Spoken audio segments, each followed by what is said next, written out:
মনোবীক্ষণ polyclinic, চিকিৎসার জগতে এক দশক। এখন এখানে সব বিষয়ে ডাক্তারবাবু একসাথে তলায়।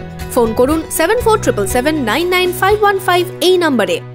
বেলডাঙ্গার সারগাছিতে বাইক দুর্ঘটনায় মৃত্যু হলো দুজনের, গুরুতর আহত আরও একজন। সোমবার দুপুরে দুর্ঘটনাস্থলে একজনের মৃত্যু হয়, আরেকজনের মঙ্গলবার মেডিকেল কলেজ হাসপাতালে মৃত্যু হয়। বেলডাঙ্গার সারগাছিতে জাতীয় সড়কে দুর্ঘটনায় মৃত বেড়ে 2। জানা গেছে, বেলডাঙ্গার দেবপুরের বাসিন্দা 3 তরুণ বাইকে করে বেলডাঙ্গায় ব্যাংকের কাজ সেরে ফেরার পথে সারগাছি মোড় সংলগ্ন এলাকায় দুর্ঘটনার কবলে পড়ে তাদের বাইক।